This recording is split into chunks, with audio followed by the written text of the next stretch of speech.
All right, Remy, how you doing? I'm doing good. How about yourself? Not too bad. Not too bad. I think we got people all over the world joining. We got U.S. and India. All right. I think we'll get started and just get going. Usually when we start our in-person events, we're doing about a 5-minute delay, but I think it's pretty hard to do that when you're doing a panel discussion. So I like your background, Remy. We've got a pretty good turnout and people slowly trickling in, but just wanted to welcome you to Startup Grind. For those that are just joining, I'm Curtis Berg. I'm the chapter director for Singapore. And, we're doing this webinar here on Zoom. This is usually the time where I thank all the other volunteers and individuals that we have and co-directors. So we got Florian Bonert there, who was providing the music if you were fortunate enough to be joining earlier. We also have Archit Joshi, Zaying as well, and Amanda and Sarah, who are part of the Startup Grind Singapore team. We also want to thank our partners and sponsors that we work with when we do in-person events. We host them at the company at Odeon Towers. We've got Grain, that usually provides our food, in Singha, as well as SG Innovate, our ecosystem partner, who you're very familiar with, Remy. Hopefully we get to go back to doing in-person events because, those are the most fun Startup Grind events. But we really are grateful and thankful that you have taken the time to join us. We had pretty good interest and lots of people register from all over the world. It's a pretty interesting time, and we're going to dive into a lot of that stuff a little bit later on. But maybe just first start by giving us your background and a little bit more about Elevate VC and just your history, because you've done quite a bit in the startup space for the past couple of years on both the entrepreneurial side and the investment side. Oh, sure. Thank you. And first and foremost, I share your sentiments, Curtis. Thank you to the entire Startup Grind team for putting this together.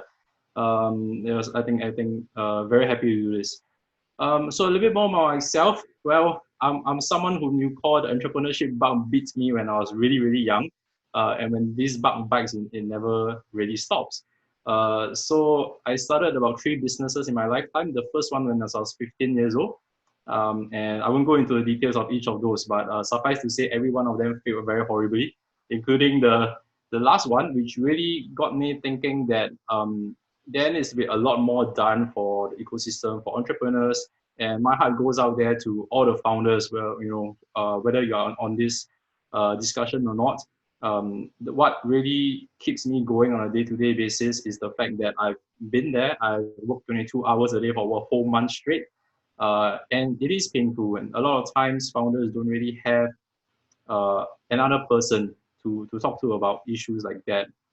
So that actually then translates very nicely to Elevate as well. One of the reasons why our name is called Elevate, of course, first and foremost, we want to elevate our portfolio startups. But the other reason is really we aspire to be the first port of call for our portfolio startups. So as of today, what we really want to see is founders, as in when we have a problem, the first number that they call is us. And that sort of is our informal KPI, so to speak. And well, on the more technical side of things, we are early stage VC fund based in Singapore. We invest in B2B enterprise startups, and the few key sector areas that we looked at are health tech, communications technologies, AI and IoT, and last but not least, smart vehicles. So we invest in these 4 sectors, and as you can imagine, a lot of these sectors are very, very deep tech. So we are also deep tech focused investors. But I think you're on mute today. Oh, there. Yeah. Just want to let all our attendees know that we will do Q&A. If you want to ask a question, you can dump it into the Q&A section. I think Kartik has just asked a question, so we'll save those for later. and try to get to as many of them as possible. Our typical format is we do about a 30-minute discussion between you and I, and then we'll open it up to Q&A. So for all the attendees out there, what we can do is do the Q&A a little bit later. You can dump your questions in there, but we will try to do it. And I think there's a way I can actually, if you raise your hand when we do Q&A, which is what I would prefer to do, I could unmute those individuals so that they can ask it live and everything. So just want to put that disclaimer out there. The VC scene in Singapore is fairly interesting. I remember when I first moved back to Singapore about in 2007, there really weren't any funds. If you were a startup, it was a vastly different landscape and picture that it is right now. And certainly, one of the things that a lot of people are going to want to go, and kind of what we prefaced the whole talk on, was, the COVID coronavirus situation, and how that's affected deal flow. Just to get the ball rolling on that, what do you think, from where you sit, what's the impact been on deal flow and just your investment philosophy going out in investing in startups at this stage? Well, for Elevate, the deal flow has definitely increased tremendously in the last couple of months. And I think that it is a very direct function of the fact that, first and foremost, startups, or rather good startups, very often tend to plan out their fundraising schedules. So you have a bunch of startups whose schedule was to raise, whether is it in Q1, Q2, maybe even Q3 2020, and that forms the baseline. You have another bunch of startups whose maybe fundraising plans are in Q3, Q4, Q1 2021, and they are starting to get worried that fundraising is going to get more and more difficult. And a lot of these startups are bringing forward their fundraising plans. So essentially, to sum it up nicely, the COVID situation has created sort of uncertainty and sort of a so-called fear in the ecosystem, where today cash is king. Right, and the way to go about resolving these issues, besides cost-cutting measures, streamlining our operations, is raising more cash. So definitely the fundraising, or rather the number of deal flows, has increased quite a bit during this period of time. And that consequently also means that as VCs, we get a lot more busy during this period of time. The other reason why VCs are a lot more busy during this period of time, and I believe we'll probably talk a bit more about why things are moving a lot slower these days, or appear to be moving a lot slower these days, is the fact that most places in the world, definitely Singapore, we have either lockdowns, full lockdowns, partial lockdowns. In Singapore, we call it a circuit breaker. And that has made things a lot more difficult from an operational perspective. So we now have to do due diligence 100% online. Our data room used to be online, but we can meet founders and we can go through some of those things. We can go to a meeting room and you have a huge whiteboard. And in a deep tech perspective, you get the founder, pass him a marker and say, explain this to me. Draw it out, tell me what's the architecture. And all that is a lot harder to do right now. So due diligence is getting a lot more difficult. Within the team itself, Elevate has always been a very remote working type of organization. But having said that, it is sometimes even within the team is a lot easier to meet face-to-face to talk through certain things. So operationally, I would say VCs are impacted, some to a lesser extent than the other, depending on how used to remote working all of us are. So what this means, effectively, the demand for VC funds has increased because a lot of startups are trying to fundraise during this period. The number of VCs, or rather the bandwidth of VCs, has decreased because of the operational issues brought about by the lockdowns and the circuit breakers. So that is effectively, in a very broad picture, nutshell, what is happening in the ecosystem today. Right, and that was interesting. You and I talked last week, and one of the things that you mentioned was, that human contact, or that lack of human contact, now that you have to do everything digitally, adds a little bit more to the diligence that you guys would typically do, just because Yep. you're, even though you do a lot of stuff on pen and paper and you're very much remote, that diligence is drawn out a little bit more just because we don't have that human interaction anymore. Yeah, definitely. And again, like I always say, I personally have not seen a deal from start to end, at least, that in Asia that the VC has not met personally with the founder, not even once. So I have almost personally not seen something like that before. I think part of the reason is also because, at least in Singapore or within Southeast Asia, the air travel is easy and quick. So if I'm going to do a deal in Vietnam, I'm going to fly over to Vietnam in the morning. If I can close it, I can fly back in the evening. And that's easy enough to do. As of today, it's not doable. So that essentially requires a paradigm shift from both investors and startups to be able to get to this form of relationship that people are comfortable with each other enough to say, hey, come on my cap table, come and take a board seat on my board of directors. And for investors to say, I'm going to invest a few $100,000 or a few $1 million into your company. So that is definitely one factor. And as we all know, Asia has been a very relationship-driven sort of ecosystem. Right. Yeah. And a lot of stuff, you need to typically, VC meeting a startup founder and vice versa in person really helps, you get a better sense of, where things stand, if it's a good fit or not, because, like it or not, a lot of, I think, startups go into the VC fundraising round not realizing that it's more than just the money. It's about the relationship and whether or not it's, a good match for both. It's not someone just handing you a check.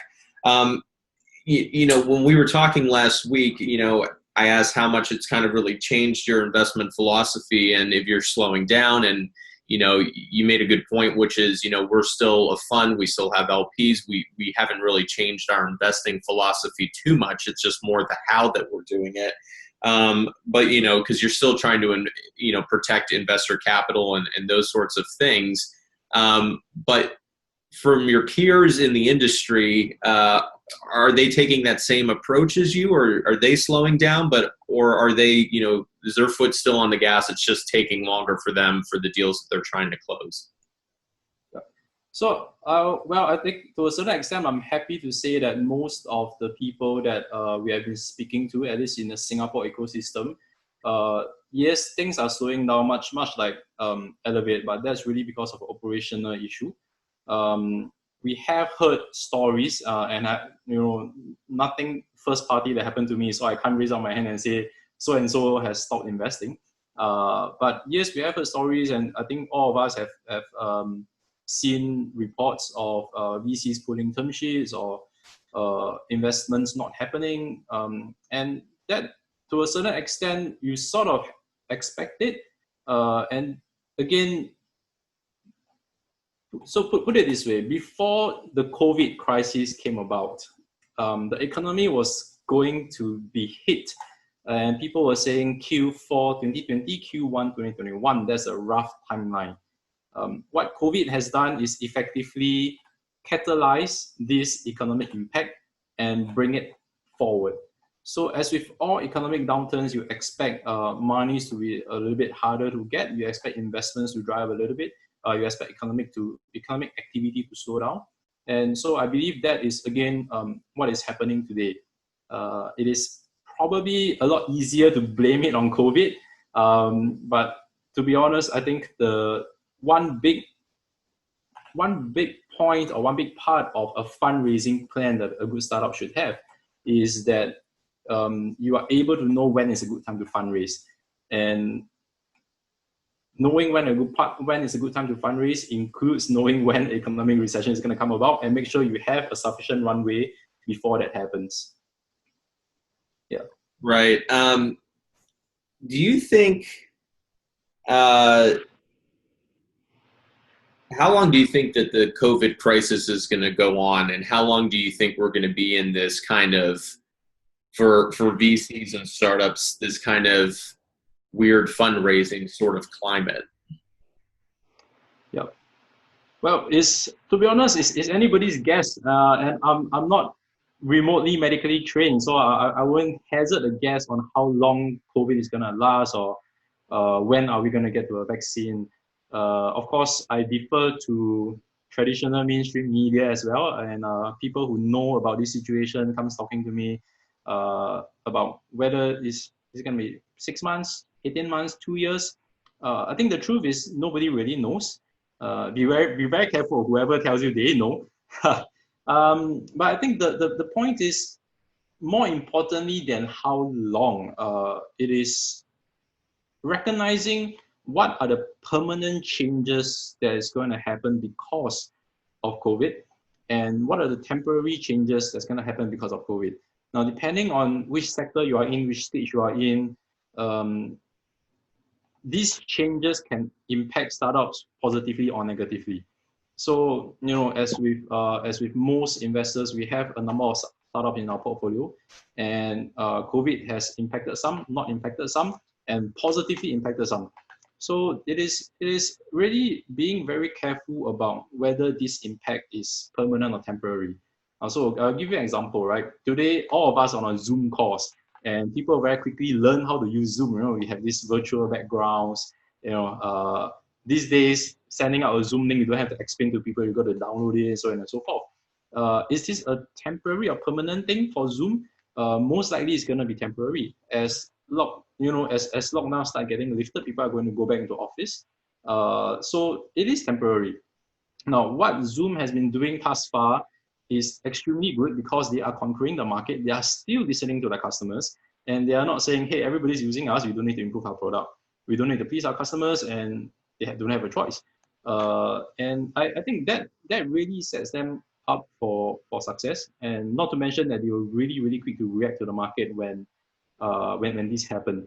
So they understand that that is probably a temporary thing. Post-COVID, post-lockdown, people are going to go back to offices. Some people at least.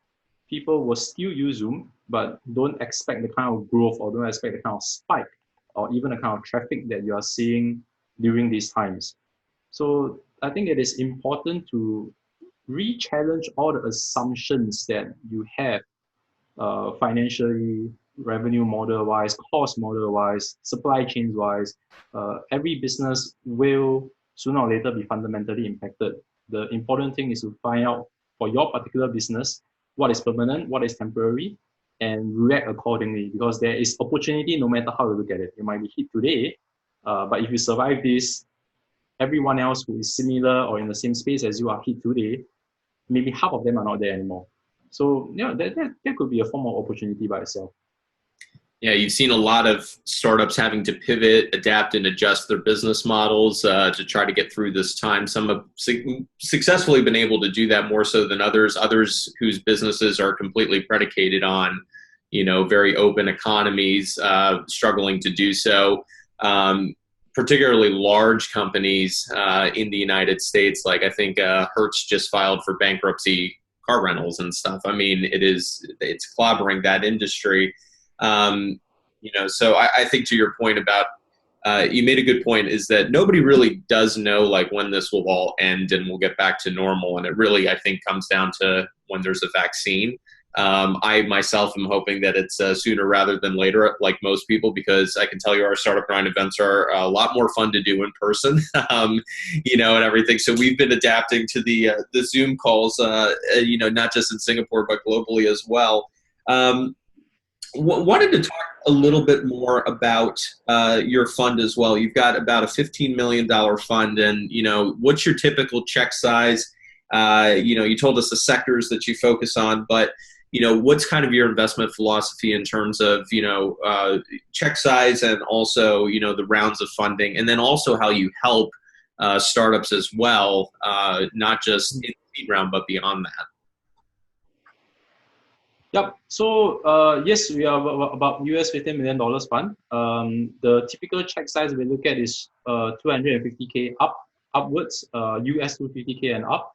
And we go anywhere from as early as pre-seed stage all the way up to pre-A. And that's for our first check. Now, the so-called relatively different thing about us is that we reserve a relatively large portion of our maximum exposure into each company into follow-on rounds. And the reason is really because in order to do early stage deep tech, we understand that chances are, maybe in a typical VC perspective, you have 3 or 4 follow-on rounds and you exit. But for us, because we do earlier stage and because deep tech startups have a way longer gestation period most of the time, we might have to do 5 or 6 rounds for that, for example. And that's why we reserve a certain portion of our fund, or rather of how much we're comfortable investing into each startup, into follow-on rounds. And that actually, again, nicely ties up with the second point, which is how we value add our portfolio startups. So to us, that is one of the ways that we value add. We might not be able to give you a $5 million check upfront and say, go spend it and don't disturb me. But we will always, try to do the follow-on rounds. The way Elevate looks at value creation, and that is critically important to me because I mentioned my background, why I came into VC, my empathy for founders who are going through really difficult times. And we don't leave it to chance, in short. So there is a pretty structured way that we go about looking at the startups that we invest in. Most of them are in seed stage. So we say, at stage 1. And stage 1 to us is not at the point where we make our investment. Stage 1 to us is the point where we offer you a term sheet. We are already on the same side as you. We try to see, okay, this, your company is in this industry, automotive industry, for example. And we're going to say, okay, these are the people that we know who are going to be potential customers, potential technology development partners, potential people who might even invest in you. And that's when we do the link up. We help to syndicate a round of strategic investors. So from term sheet stage, that's when we see value creation starts. And then, of course, you graduate a little bit later.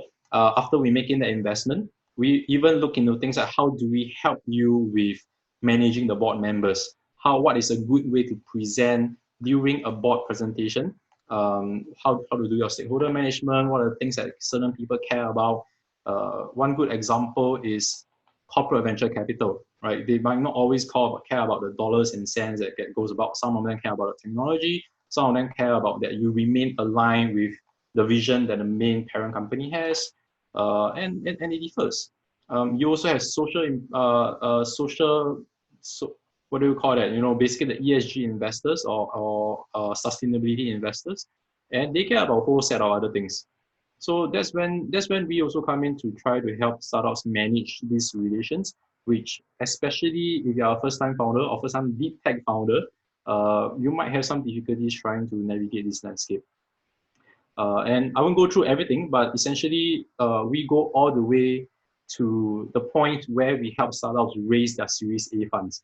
So thankfully, that's where, in my previous role, or rather my previous life, I mainly deal with the Series A startups, and I sort of understand a little bit how the Series A investors look at startups. So, which is when we come in and say, hey, at seed stage, you got to convince people that you have this bright idea. You got to convince me the idea that the team is the right team to implement, and you've got some very early traction and key supporters in the correct industries.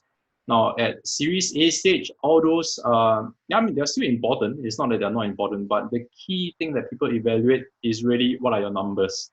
What has your growth been from seed to Series A? What's the customer churn looking like? What's the customer acquisition cost? Are you making or losing money every time you onboard a customer? What's the unit economics? So those are all the most of the things that the Series A investors look first. And very often, if you don't pass that first bar, the story, the idea, the motivations behind it matters a lot lesser. So yeah, so that's how Elevate basically tries to tries to value add our portfolio startups. Right. And I think it's an interesting point. You're not just really coming in for the seed round. I mean, that's when you make the investment. That's when you get on the cap table, but you're really helping the entrepreneurs in the subsequent rounds as well. There's a lot of intrinsic value that you're helping them unlock. What's some of the advice that you have for entrepreneurs and startups in terms of figuring out, fundraising amounts and, about the future and how they're going to go about it? You don't want to have down rounds or things like that. But what's some of the things, what wisdom can you impart for startups and entrepreneurs on this topic, because it's not something that there's a playbook for typically. Well, I think first and foremost, the best advice, or rather, I think the most important advice that I give to startups is always plan your fundraising rounds. Don't think about raising a seed stage. And I know these are early days, right? When you raise a seed, you don't think about Series A, Series B, Series C. But that is dangerous because you are effectively trying to sail your boat into the ocean, but everything else is dark. You can't really see it. I know people say that entrepreneurs are people who jump off a cliff and figure out how to build a plane on the way down. But what this story doesn't say is that the entrepreneur has already got a plan on where to get the materials to build that plane. He just doesn't tell you.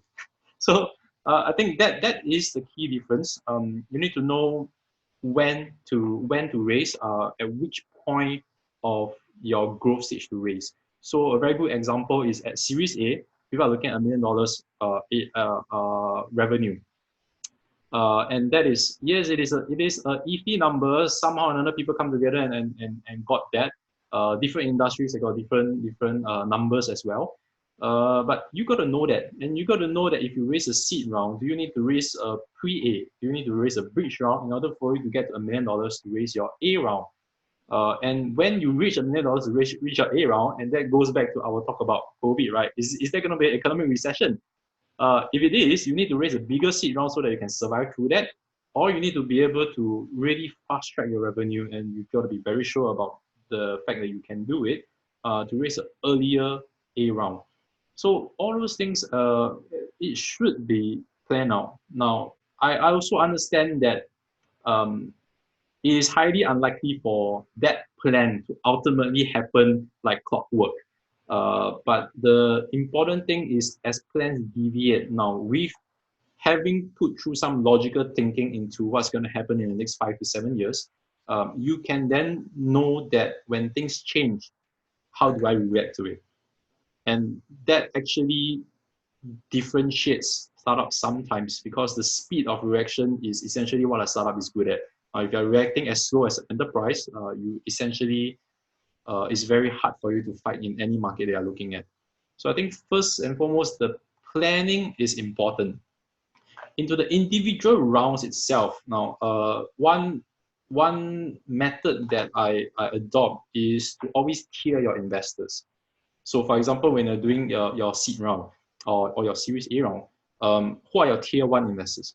So tier one investors are people who bring strategic value, who bring monetary value, and essentially the people whom you almost say, you know what, these guys I can't live without. I'm going to actively court them. I love these investors. If they are on my cap table, I call this fundraising a success. And those probably should not number more than 5 or 10 folks. And those are your tier one investors, so that you know how to calibrate your efforts. Each of these investors deserve a customized deck of their own. And you got to research them. You need to know who the founders are, who the partners are. You go to events that the partners are going to, just to network with them. And then you got your tier two investors, who most of the time are financial investors. Well, they're good to have. They are in the right stage. They fill in your round. And essentially anyone who's not in your top 5 goes into tier 2. Last but not least, tier 3 is a little bit of a misleading word, because I tend to suggest that they are the bottom of the tier. But that's not true. Tier 3 investors are the ones that you start building relationships with for your next round, because that can't start late. And there are, the later stage investors get, the more they like to do this thing called tracking you for a number of years or tracking you for a number of months. So it's wise that when you're raising your seed, doesn't matter, start talking to Series A investors, build a relationship, keep them updated. And 12 months later, when you need to raise your Series A round, these guys feel like they know you for 12 months. And it's so much easier to fundraise when the people feel a connection with you. They feel that they are part of your growth. So there's 3-tier investing there are many models, and that's just a model that I adopt for our own portfolio startups who are going out there to fundraise. Yeah, when you and I talked last week, I think you had an interesting quote that startups are always living on borrowed time and borrowed cash, and they always need to have a plan to profitability. I mean, nobody's got a crystal ball, but you try to always look at a crystal ball and see it, the ebbs and flows and the changes in terms of just, fundraising strategy and everything. Just going to give everyone a heads up, just one more question from me, and then I'm going to open up the floor to Q&A. You can raise your hand. I think what I'm going to do is, and this is the first time we've actually done a Zoom webinar for Startup Grind Singapore, but just raise your hand, and then I will unmute the individual so that they can ask their question live, not in the Q&A section. So I do see 2 questions in there from Kartik, so I will probably start with those. But if you have, and I know there's some people that do have questions, if you do have a question, just kind of put your hand up, and then we can start the Q&A. Is there, maybe without revealing names, just tell us, without revealing company information or too much, but, maybe give us a general sense of, what were the learnings from the best investment that you've ever made, and then also learnings from the worst one, and you don't have to go into details and name names or anything, or you can if you want, but you probably don't. But what were some of those learnings in those 2 instances? Well, that is a really tough question. I learned so much from our founders. It is difficult for me to say what is the best learning, what is the most important learning. But what I would say, generally speaking, one major thing I learned from the really good founders, the fact that they have plenty of tricks up their sleeve in stakeholder management and shareholder management. So there are founders who just impress the socks off me. For example, when we attend board meetings, this guy has got everything covered. The board meeting is a performance more so than a raise of hands who's supportive of this motion that I'm going to pass. And that's how well they manage the stakeholders, making sure everybody is aligned and rowing in the same direction. Because at the end of the day, do not ever see investors or board members as people who are down there who dare to oppose whatever that you're trying to propose. They are part of a team. A board of directors are basically the one of the key leadership team in the company, and if you see it as such, get everybody rowing in the same direction. Another group of founders that I learned a lot from are the ones who really, really understand how to plan out their business and the kind of different industries that their solutions can go to, but yet at the same time using the same underlying technology. So this usually applies for deep tech startups where typically we have questions, right? So space technologies, for example, which I had I must say, a privilege of having invested in it. If someone's telling you they're going to send satellites into space in order to generate some revenue, that revenue is probably going to be 20 years away. Now, building that rockets, finding your launch sites, getting the regulations, passing everything up to sending those satellites up, it's going to take a long time. Now, but why do we invest in it, and how do we invest in it? Essentially, if you think about it, many things that happen in space can actually happen on Earth. It's just that it's on a much smaller scale. And founders from space tech really very often taught me this so-called trick to doing business, which is phasing out your markets. You don't need to go space to spaceship on day 1. You can do land to land on day 1. You can do land to sea on day 2. You can do sky to sky on day 3. Then maybe on day 50, you do space to Earth before you do space to space and space to Earth. And each of those, you need to have a strong revenue potential. You need to have people who are able to say, hey, that's interesting technology, and I'm going to pay for it. So that is one other thing that I learned mainly from the space tech startups, which again, I would say this is a privilege. Space tech founders, if you guys have chance to meet them, speak to them. They are from literally from another planet, I think. Yeah. No pun intended.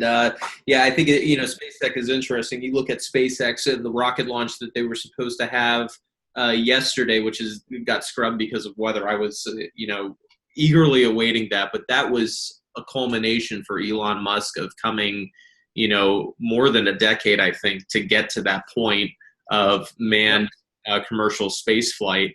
Really quite record-breaking. Final question, so you talked there about some of the traits that you've learned of entrepreneurs and startups from the good investments that you've made. What about for the investments that didn't work out or didn't exactly take off like a rocket ship? What were some of the learnings from that on the flip side? So this is probably, again, most relevant to deep tech.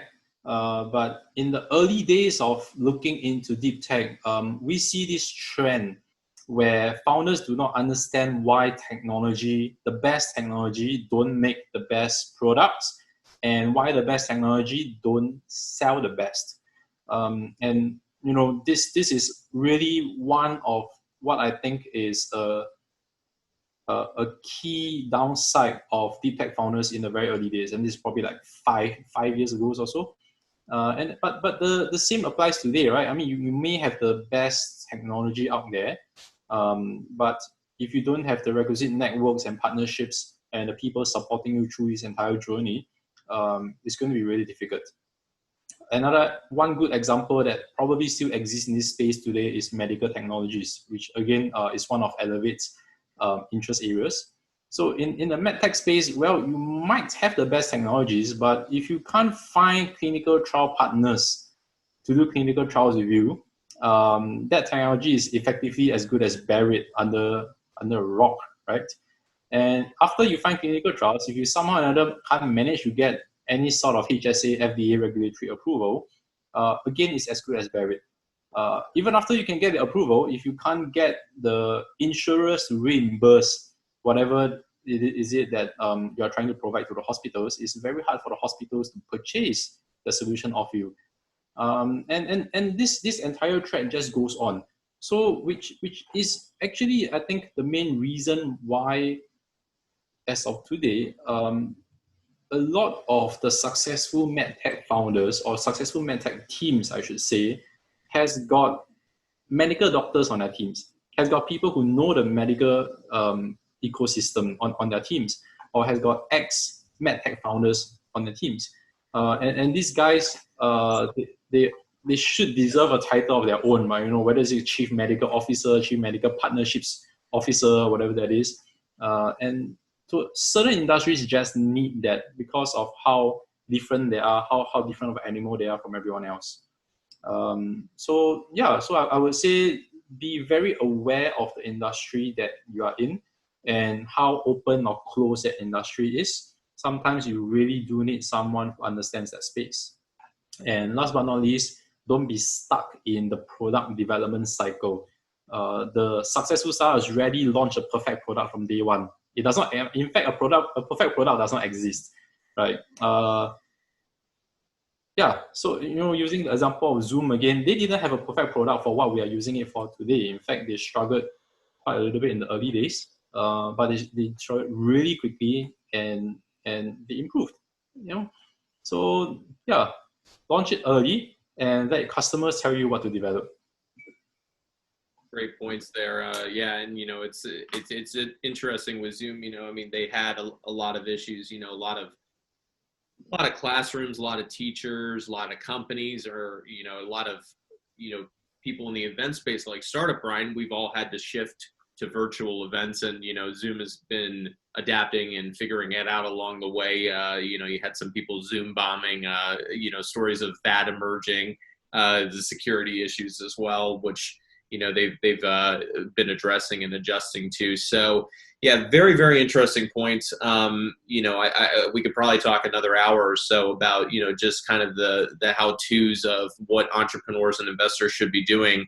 But I think it's some very interesting points that you made. I'm going to open up the floor to questions. This is the first time that we've done a Zoom webinar, so you'll have to bear with us. But if anyone's got a question, I'm going to try to address for Kartik. We're going to start there. Let me see if we see. Well, he was asking about any advice for MBAs for 2020. which is pretty interesting because, when you think about it, a lot of people that want to go to university, I'm stuck in Boston right now, Harvard Business School is just around the corner. And one of the things that has come up is, should people really be paying for MBAs that are, predicated on in-person? Should they really be paying for them and paying the same price? So what are your thoughts on that for MBA grads who are looking, or for people that are considering MBAs? And then also, I'm just kind of amending the question here. People looking for MBAs, and then also people that are graduating now, looking to go into the VC space. Oh, interesting. Well, I wouldn't profess I know the answers. I don't have an MBA, so neither do I. Well, yeah. Well, but generally speaking, from the people whom I know has been through MBA programs, it is true that a lot of it is about executive relationship building.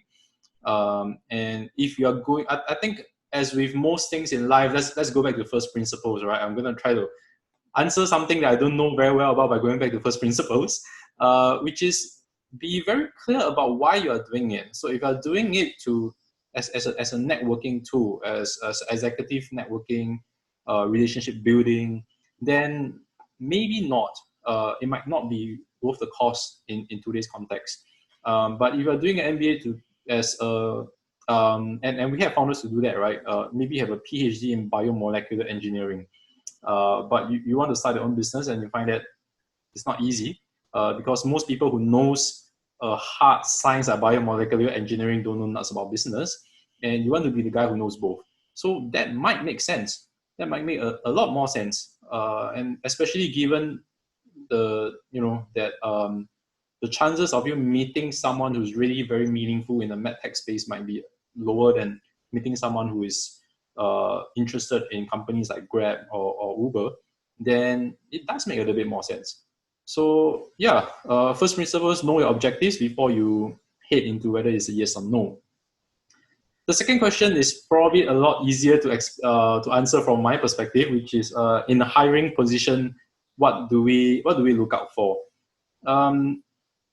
Overall, I would say that this is a time when we are looking to hire, but honestly, hand to heart, is this at the top most of our priority list?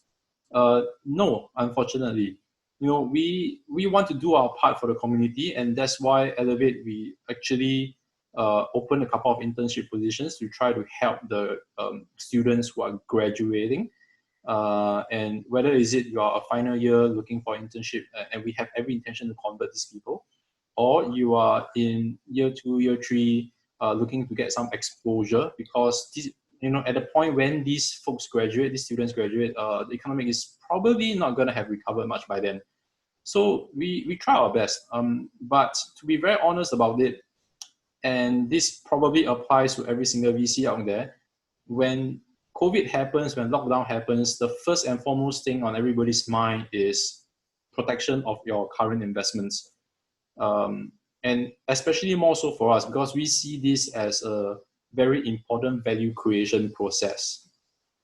So after about 2 months of working non-stop, making sure that each of our portfolio startups has got all the assumptions covered, has got the cash flow concerns covered, has got whether is it cost-cutting measures, do you need to do it, what's plan A, plan B, plan C.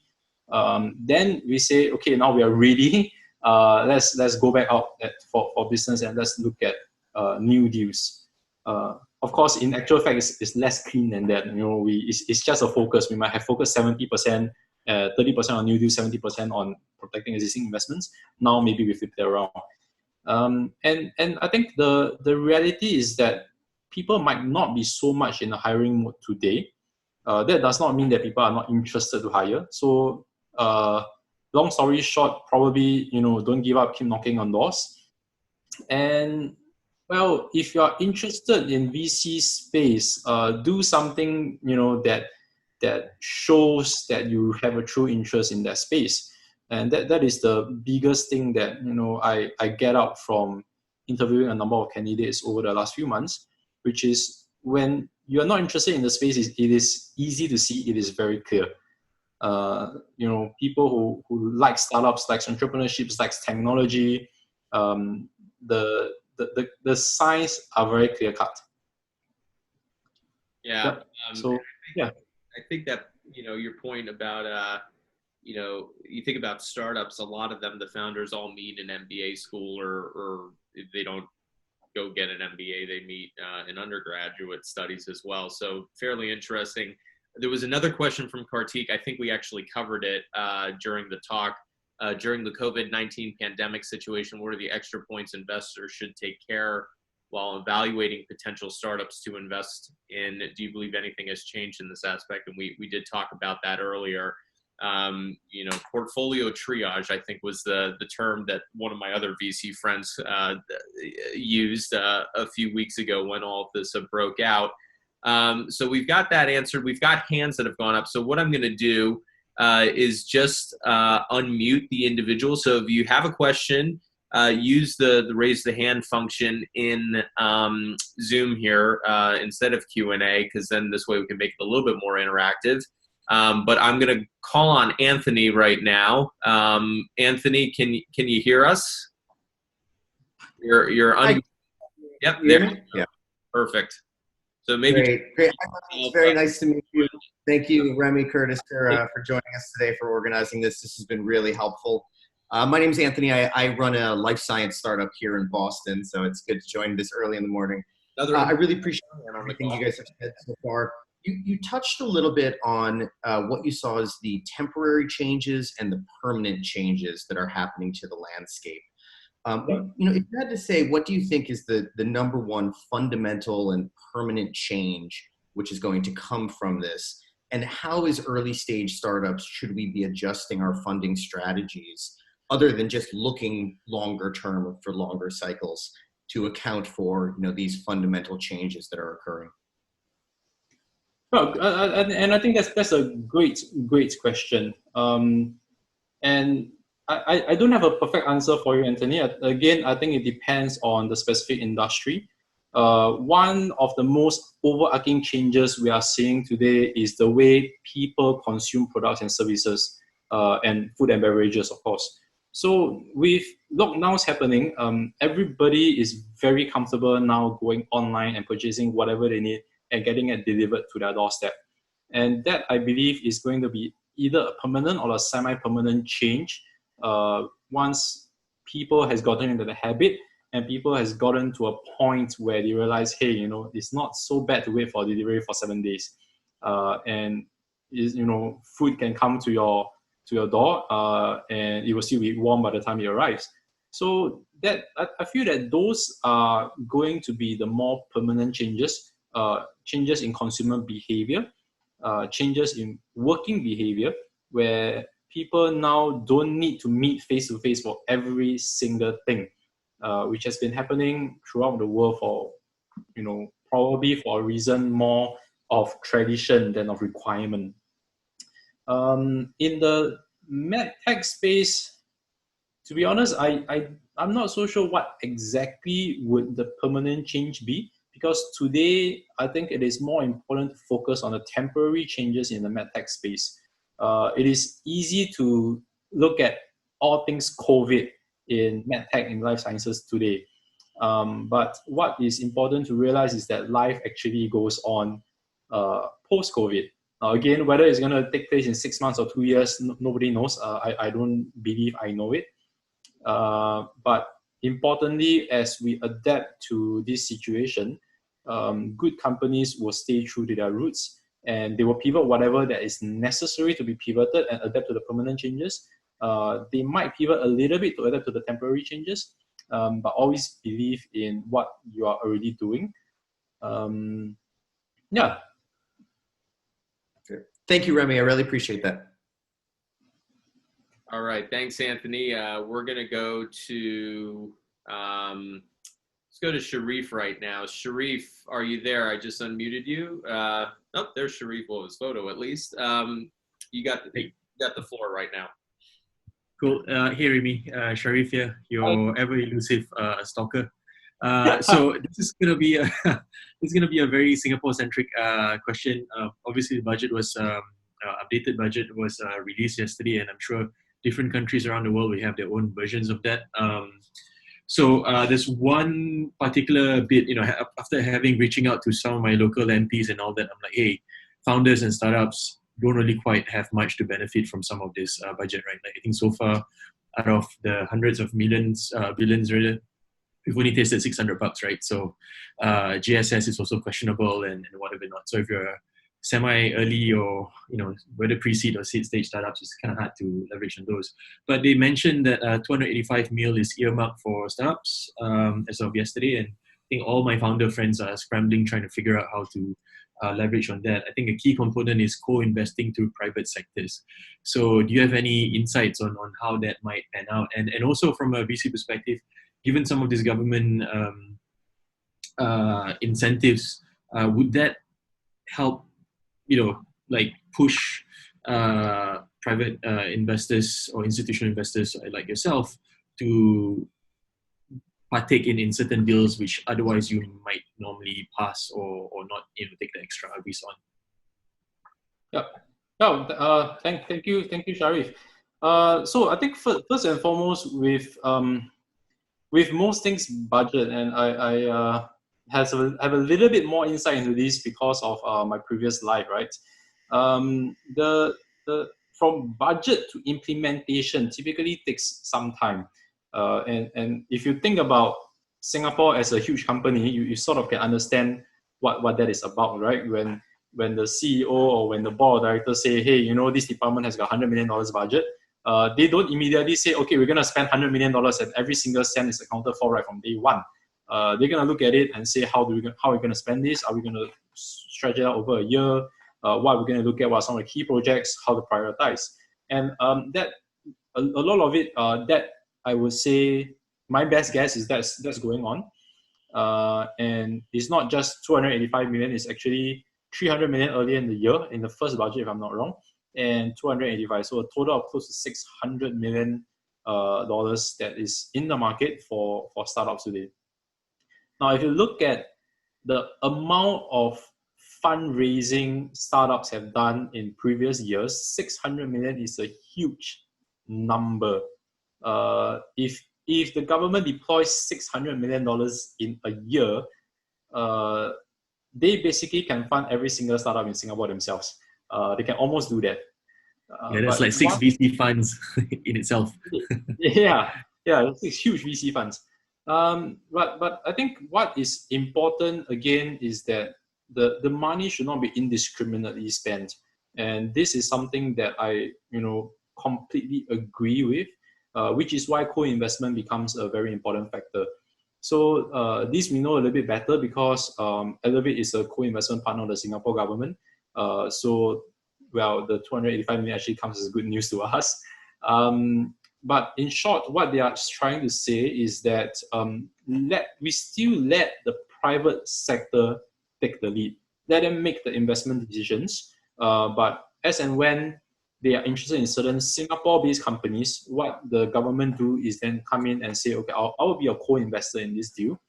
And essentially, based on the matching ratio, you could raise up to $8 million just by closing $4 million from a private sector VC. The government can put in up to $4 million.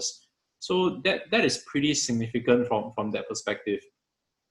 From another point on the budget perspective, I think the devil is in the details, and I don't blame anybody for not being able to go through all the details, at least not in such a short frame of time.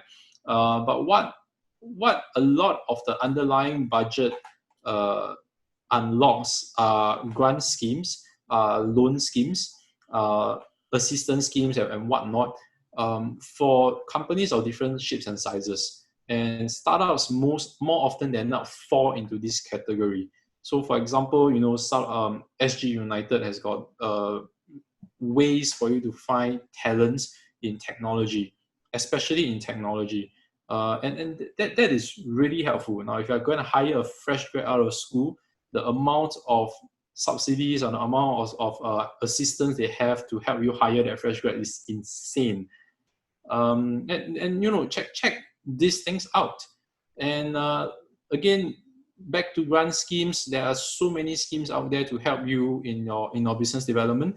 And these are all additional top-ups, or these are additional schemes on top of the ones that are already in existence. So back then, I was doing this startup scheme for Startup SG Tech for technology. And effectively, if you have a cutting-edge idea and you want to develop a proof of concept or proof of value, the amount of the grant is up to $750K. So that's $250,000 for startups, and that still exists. So I think the help is there, and it is about understanding. More importantly, it's about understanding what you need, and before you approach any government organization or look into any grant schemes or assistance, if you don't know that, then it is a lot more difficult. Because one thing that I see back then is that people come and ask, what is it that you have that I can unlock? Now that is a way more difficult question to answer than telling them this is what I need and what are the schemes that can help me achieve that. So I hope that answers your question. Yeah, awesome stuff. Thanks, Remy. We'll lim copy virtually later on. Let's do that. Thank you. Thanks, Sharif. Yeah, and that's, I think the news that just came out about what the Singapore government's doing, matching VC money, as far as I know, that's a fairly unprecedented move by any government or government entity anywhere in the world during this crisis. It's really quite a fascinating opportunity, seeing what's being done to help support the local startup ecosystem during these times. And if you think about it, 2008, 2009 financial crisis, some of the companies that we are so familiar with now started during that time period, like Uber and WhatsApp. So it's fairly interesting. We're going to go over to Archit right now. I'm going to unmute Archit. Just give me, yep. So Archit, the floor is yours for your question. Archit's actually one of our team members for Startup Grind in Singapore. Sure. Hi, Remy. Great to hear you speak. I'm here in Singapore as well. And just a quick extension to the same question that you answered from Sharif. It's about the grant that they set aside. Would you say, because we have a lot of people today that are attending from different parts of the world, including North America and other parts of Southeast Asia as well as India, would you say this is kind of an invitation for startups from different parts of the world to actually think of Singapore as a place that they could set up their headquarters, just because of these matching funds that the government is giving? So I wouldn't try to guess what the minister or the budget committee is trying to say or trying to do. What I know about the scheme is that they only invest in Singapore-based startups, and even from that aspect, they have already made some leeways compared to all the other grant schemes they're talking about. So if we are on topic of Singapore grants, a majority of them has this requirement, what we call the 30% local shareholding. Means 30% of the shareholders needs to be either Singapore citizens or permanent residents. Now that is actually to a certain extent waived for startups, because we fully understand, or rather the government fully understand, that the cap table changes quite frequently. And at the same time, if you want to bring in really great talents in terms of technology, in STEM, in the areas that the company wants to grow, in deep technologies, then we might have to be a little bit more, I would say, flexible about viewing what does it mean to be a Singapore-based startup. So that has actually already been waived. Now, what this translates to on the ground, and that is what we are seeing, is that if we find or if we spot a really good startup, and we have a live case, right? We just announced our investment into UNL a couple of days back.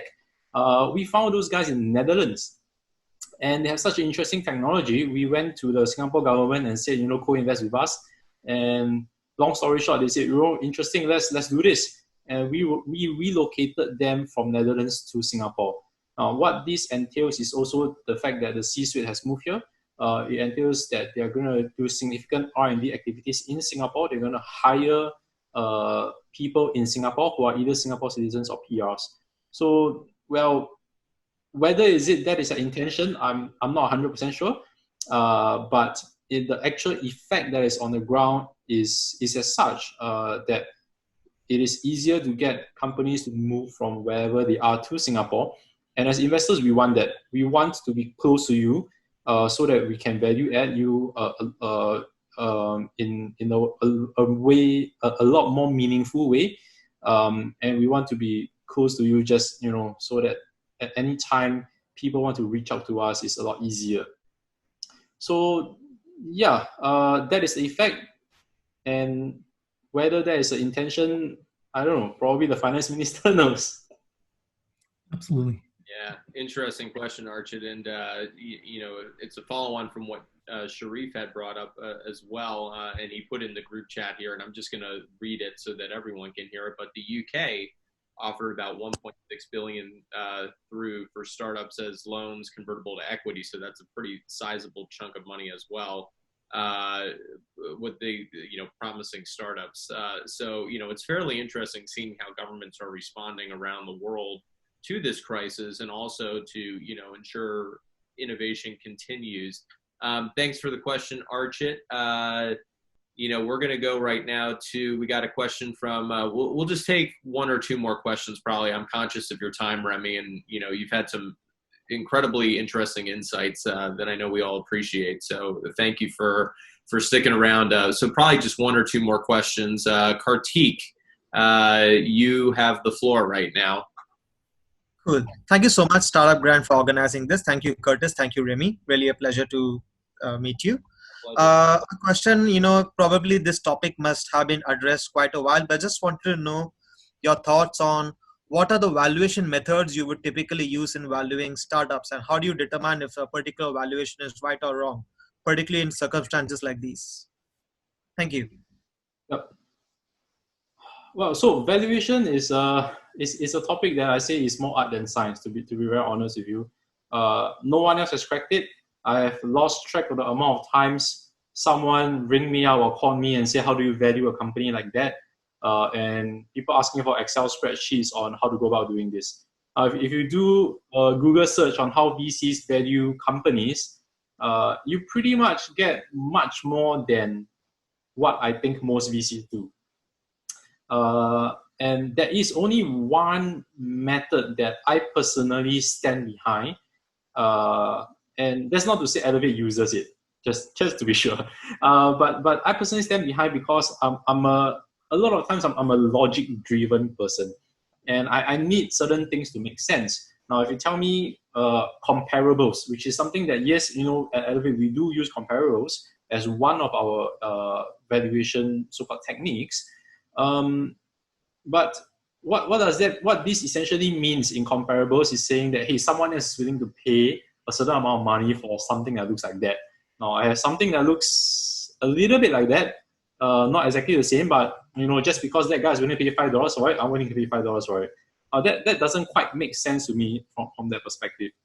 There is a method that I think theoretically makes sense, but in actual fact probably quite hard to implement, and that's called the VC method, which effectively looks at the financial forecast of a company and look at the investment rate of return that the VC actually requires of the fund, and they work backwards. Now, the actual fact is a little bit more complex than that.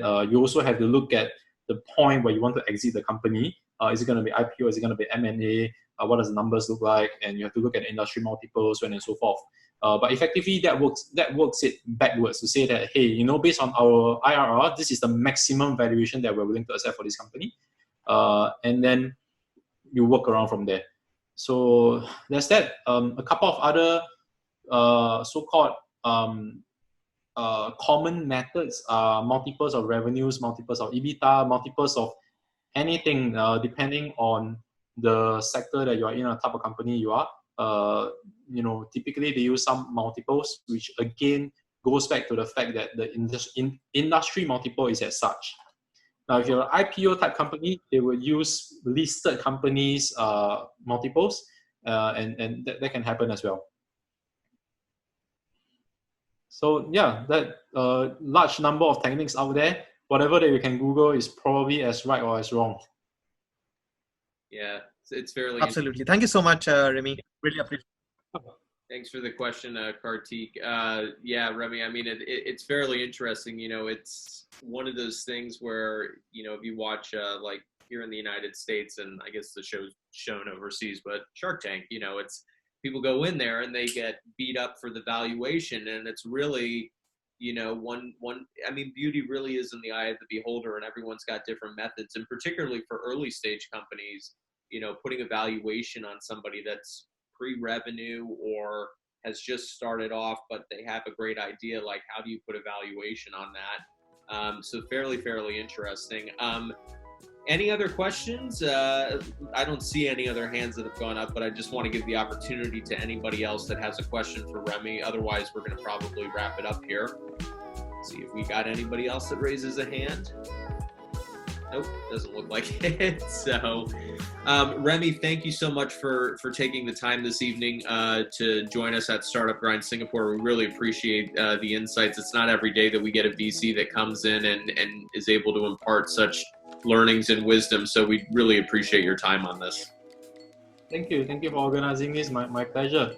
Yeah. Thank you for all the questions. I think really good questions are really relevant ones. And you know, if there's anything else that is not answered, feel free to, you know, you guys are connected, so feel free to send it to me. I'm happy to answer any of them. People can find you on LinkedIn as well. And you know, it's interesting you mentioned corporate venture capital. This is where I make the announcement for our next event. But you know, we are going to have next month, starting next week actually, is SG Women's Month. So we get female founders and leaders to come in. So just a programming note: June 16th is our next event with Minette Navarretto, who's the president of Kickstart Ventures, as well as Joan Yao, who is the vice president, kind of heads up investments there at Kickstart. They're a CVC. You know, it's interesting you brought CVCs up earlier. So should be an interesting discussion for the entire Startup Grind community. Keep an eye on your inboxes for when that event launches. And as time goes on, I mean, I hope we are able to come back and do in-person events soon, because, you know, we all just really love doing the networking and food and drinks and everything. We always try to have something for people, but we're probably going to be doing virtual events for a while, sadly. But, you know, we're going to try to introduce some new and interesting things, virtual networking, those sorts of things, you know, so we try to extend it beyond the discussion. But thanks everyone for coming out. Thank you, Remy. And we're going to end it here and hope everyone has a great evening. Thanks so much, guys.